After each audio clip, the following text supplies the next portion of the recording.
Et on va appeler tout de suite notre deuxième speaker, c'est Jean-Luc Martin qui nous rejoint. On peut continuer à applaudir pour l'encourager, parce que c'est une des premières fois qu'il prend le micro, il a pas trop l'habitude. Jean-Luc.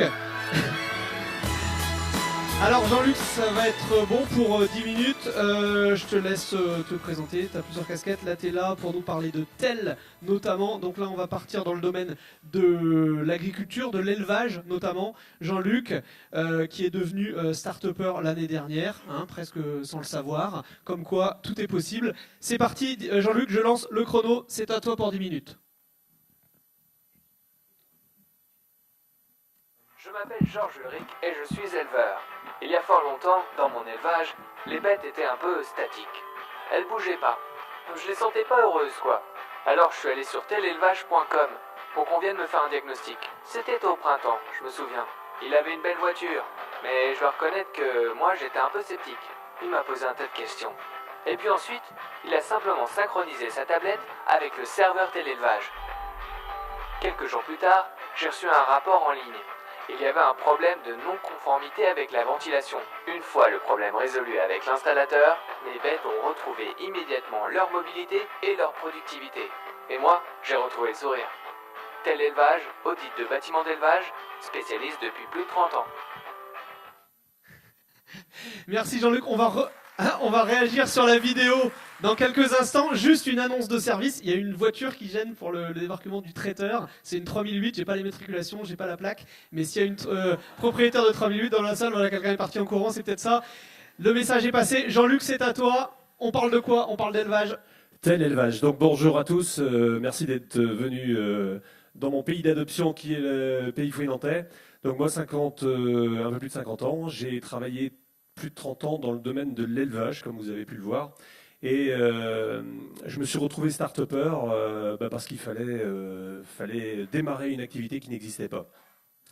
Deux problématiques pour ceux qui ne sont pas dans l'élevage. Alors l'élevage, en ce qui me concerne, c'est surtout pour l'instant l'élevage hors sol. C'est tous les animaux qu'on met dans des bâtiments, le poulet, la dinde, les œufs, les cochons, les veaux, les lapins. Et ayant travaillé là-dedans, on se retrouvait, après 30 années, avec deux problématiques un peu spécifiques. La première problématique, c'est que dans les sociétés qui travaillent dans ces domaines-là, il y a énormément de gens qui partent à la retraite après 30 et 40 ans de loyal service, c'est comme dans tous les métiers, avec une expertise et une expérience qui est terrible. Et à peu près dans toutes les sociétés, on sait, 5 ans avant, celui-là il va partir, il n'y a que lui qui connaît exactement les problématiques. Donc on va embaucher des jeunes, on va les mettre avec les anciens, et puis comme ça, le jour où il va partir à la retraite, on a réussi à faire un transfert de technologie. Et puis tous les ans on dit, il ne reste plus que 4 ans, il ne reste plus que 3 ans. Et puis, comme dans la plupart des sociétés, on se retrouve avec des gens qui partent à la retraite, mais ils partent avec toute leur expertise et leur expérience. Et aux jeunes de redémarrer, de reprendre les mêmes bûches et de refaire les mêmes conneries pour apprendre la même chose et pour, dans 40 ans, repartir à la retraite avec les mêmes problématiques. Une de mes deuxièmes, on va dire, constats, c'est que dans ce domaine-là, ça c'est ce que je pensais il y a un an, mais c'est pareil dans tous les domaines, il y a énormément d'intervenants. Vous montez une porcherie ou vous montez un poulailler, il y a 50 000 intervenants. Il y a celui qui fait le terrassement, celui qui fait la maçonnerie, celui qui fait la charpente, celui qui fait la ventilation, celui qui fait l'alimentation, celui qui fait l'équipement. Il y a autour de ça les techniciens bâtiments, les gens qui viennent, le vétérinaire. Ça fait tout plein de gens qui viennent, entre guillemets, ramener leurs fraises, parce que, évidemment, chacun connaît. Et on se retrouve avec une personne qui est le client. Et le client, c'est lui qui va payer ses annuités à la fin du mois. Et puis, très souvent, malheureusement, au fil des années, les bâtiments sont devenus hyper innovants.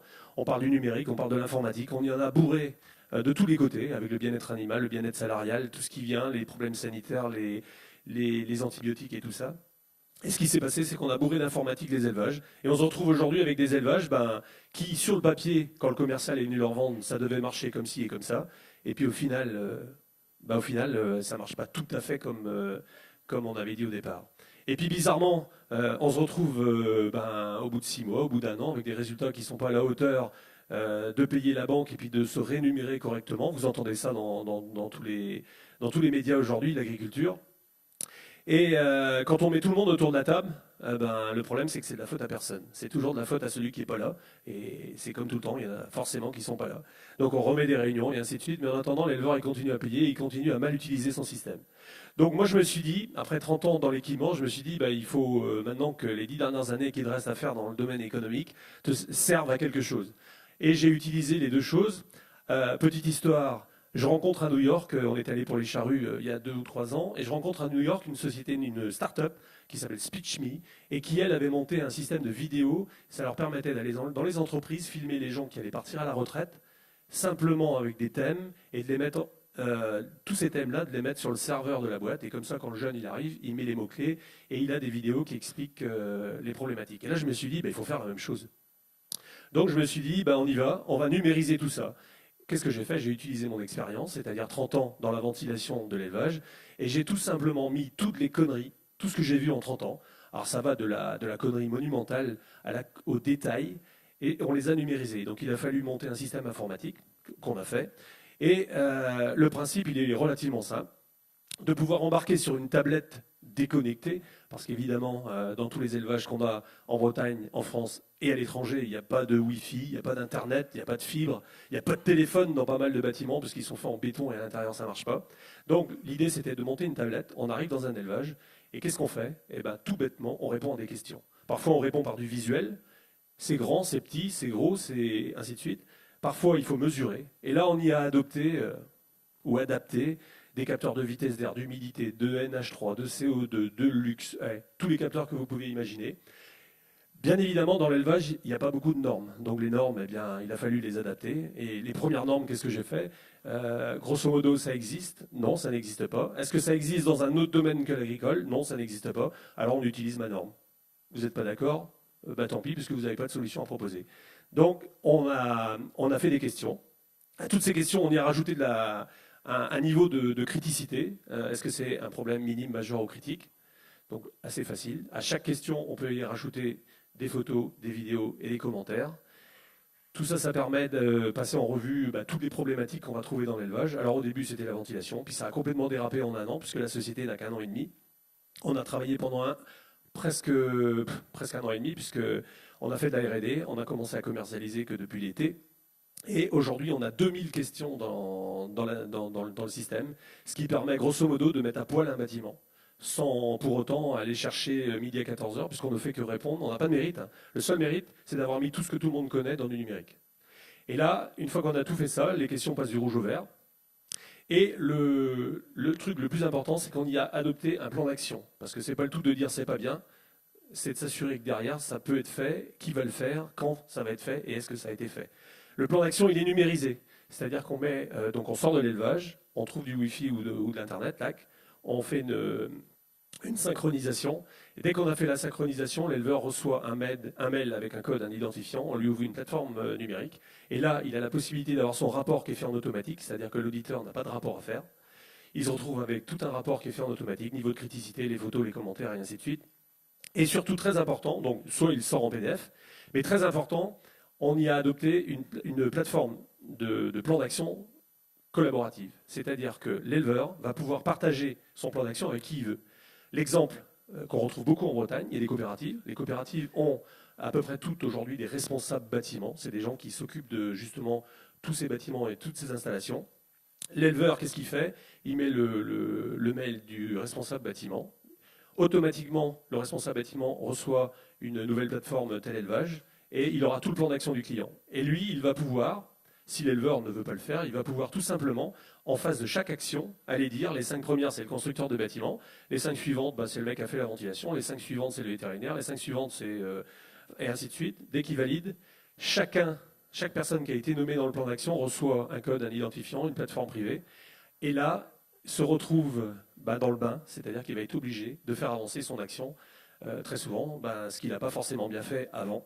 Sauf que maintenant, elles sont identifiées, elles sont mises au niveau critique, et puis avec des photos, des vidéos et des commentaires. Donc, c'est pas la peine de la dire, c'est des blablas, puisque c'est des faits, et des faits précis. Et du coup, l'éleveur peut, lui, chaque semaine, reprendre son plan d'action, de regarder le niveau de pourcentage d'avancement des travaux, et ainsi de suite. Ça, c'est la partie qui marche aujourd'hui tout en automatique. Et là, on vient de démarrer un autre bout encore, parce que c'est pas le tout, mais les éleveurs, ils sont très souvent chez eux. Ils vont pas forcément se déplacer pour aller à des salons et tout ça. On est en train d'y rajouter ce qu'on appelle de la ressource, c'est-à-dire que sur chaque action, il va y avoir deux boutons, un bouton solution et un bouton explication. L'explication, c'est quoi? Eh ben, c'est que de chez lui, il appuie sur explication, et là, par tous les moyens médias, ça peut être de la vidéo 2D, de la vidéo 3D, ça peut être simplement une fiche avec des photos, ça lui explique pourquoi la non-conformité lui pose un problème sur son résultat. Et la ressource solution, c'est la solution, qu'est-ce qui existe aujourd'hui sur la planète qui va lui permettre de régler son problème. 3 types de solutions, tu m'as pris 30 secondes, donc je t'en récupère 30. 3 types de solutions. Les premières solutions, c'est les solutions bibliographiques, c'est tout ce qu'on retrouve, les champs d'agriculture, l'IFIP, l'INRA, tous ces machins-là. Donc on récupère sur Internet, on prend juste ce qui sert à la non-conformité et on la met dedans. La deuxième solution, c'est la solution Huggy, les bons tuyaux. C'est les éleveurs qui ont trouvé chez eux des solutions qui coûtent pas cher, mais qui permettent de régler les problèmes tout de suite. Là, on leur demande est-ce que vous êtes d'accord. Si vous êtes d'accord, crac, on leur fait un petit film et on le récupère. La troisième solution, c'est les solutions professionnelles, donc des sociétés qui ont trouvé des solutions pour régler les non-conformités. Là, la démarche, elle est simple. On est missionné par les sociétés pour aller vérifier que la ressource permet de lever la non-conformité. Si c'est le cas, y compris avec les documents d'installation et compagnie, on valide. Et tous les lundis, on met en ligne, après un webinaire, parce qu'on fait un webinaire d'ailleurs avec la société Klaxoon, qui sera présent cet après-midi. Et le webinaire, c'est tous les franchisés, parce que j'ai monté un réseau de franchises. On leur explique c'est quoi les ressources, et à midi, on met en ligne. C'est-à-dire que tous les éleveurs qui ont fait un audit avec tel élevage depuis 1 an, 2 ans, 3 ans ou 4 ans, qui sont concernés par cette non-conformité reçoivent la ressource. Bien évidemment, ceux qui ont soldé leur non-conformité ne la reçoivent pas, ça veut dire qu'on ne pollue personne. Un éleveur qui reçoit une nouvelle ressource, ça veut dire qu'il en a besoin. S'il n'en a pas besoin, ça veut dire qu'il a soit réglé, soit il n'a pas envie de la régler, et à ce moment-là, il y a une case spécifique pour ça. Voilà, j'ai un peu dépassé. Ce qui est certain, c'est que je me suis rendu compte qu'en 1 an, au début, j'étais persuadé que j'allais travailler que dans l'élevage. L'outil, aujourd'hui, il marche. C'est 500 jours de développement. Il marche, il fonctionne tout en automatique. Ça veut dire qu'aujourd'hui, on peut y mettre à peu près n'importe quel métier dès lors qu'il y a de l'expertise dedans. Et dans les mois qui vont y arriver, il y a tel élevage, mais il risque d'avoir des telle autre chose. Merci à tous et bonne journée.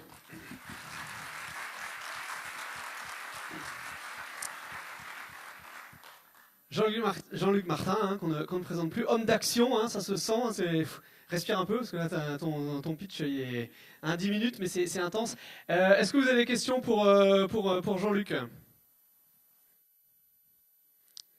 Pas spontanément. Jean-Luc, peut-être pour l'historique, rappelez que le trait d'union avec Digital Inspirationnel, c'est Didier, vous êtes rentré, Ouais. vous étiez dans la même promo de En deux mots, mots. Quand je suis sorti de 30 ans d'expérience avec 10 ans de directeur général, je me suis retrouvé à vouloir monter cette société-là. Qu'est-ce que j'ai fait? J'ai tourné côté à droite à gauche pour savoir comment créer une société. Ça paraît bizarre en ayant fait tant que ça d'années à la tête d'une entreprise. Et pourtant, quand on veut essayer de comprendre comment il faut relancer un truc, c'est pas évident. Et je suis tombé sur la Technopole à Quimper, Nadège, Commère. Et quand je lui ai expliqué ce que je voulais faire, elle m'a dit mais ça, c'est une vraie start-up. Et moi, je lui ai répondu du tac au tac, je vais avoir 50 balais, start-up. C'est pas pour moi, j'ai passé l'âge. Et du coup, elle me dit, mais est-ce que tu t'es inscrit, est-ce que tu as envoyé un dossier à West Startup? J'ai dit, bah là, non. Et puis j'ai fait le dossier, j'ai été pris, et on s'est retrouvé donc avec Didier sur un programme de 17 semaines de pré-accélérateur. 17 semaines, c'est-à-dire 1 à 2 journées par semaine pendant 17 semaines, avec plein de thèmes. On a des gens très variés, Antonin qui fait une planche de kite, bref. Et vraiment, pour démarrer des boîtes, c'est excellent. C'est très chronophage, mais par contre c'est excellent. Et depuis, avec Didier, on est restés potes, et puis on se voit très souvent, et on échange énormément sur le numérique et sur le digital. Et puis quand il a eu son idée, moi je lui ai apporté ce que j'ai, c'est mon réseau. Et puis tous les partenaires que vous voyez aujourd'hui ici, il y a quelque part un lien avec nous depuis soit quelques semaines, soit quelques années. J'en profite pour les remercier de la confiance qu'ils nous font, parce que c'est jamais simple de lancer un premier truc. Et dernière question peut-être, par rapport à ta solution, est-ce qu'on parle, comment se mesure le ROI, le retour sur investissement, j'imagine qu'il est qualitatif et quantitatif pour les éleveurs. Aujourd'hui, comment il se valorise? Bah, faut savoir que pour les éleveurs, c'est relativement simple parce qu'ils font de la production. Et, soit ils rendent du poussin, ils rentrent de l'aliment et puis ils sortent des poulets ou du cochon, c'est pareil. Donc c'est relativement facile de savoir quels résultats ils font à chaque bande ou à chaque lot ou chaque mois. Donc il est évident qu'aujourd'hui, après 1 an et demi de fonctionnement de la société, je peux dire sans hésitation que ceux chez qui on arrive mettent à poil le bâtiment, parce que c'est vraiment ce qu'on fait. Il suffit simplement de mettre en application ce qu'on a dit pour gagner vraiment beaucoup plus. Alors beaucoup plus, ça ne veut pas dire forcément beaucoup d'argent en plus tout de suite, mais vous le constatez dans tous les médias aujourd'hui, le bien-être animal, il est vraiment au centre des problèmes des consommateurs. Le bien-être animal, tout ce qui est médicaments. Eh ben, faut pas rêver. Un bâtiment qui marche pas, forcément il y a des mauvaises ambiances. S'il y a des mauvaises ambiances, on a forcément, avec de l'humidité et des mauvaises ambiances, des risques d'avoir besoin de mettre des médicaments. Donc quand tout marche bien, il n'y a pas besoin de médicaments, les litières sont bonnes, les ambiances sont bonnes, il y a du bien-être animal. Et s'il y a du bien-être animal et que le résultat est à la fin, il y a forcément du bien-être du patron. Parce que le portefeuille se remplit, et puis c'est beaucoup plus facile de travailler dans un élevage quand tout va bien. Et les élevages en Bretagne, il y en a quand même une sacrée cargaison, quoi. Et en plus, on peut faire du lien avec le speaker précédent sur l'optimisation de la gestion des médicaments. Ça peut être valable également dans le domaine de l'élevage. Allez, merci beaucoup Jean-Luc, encore une fois.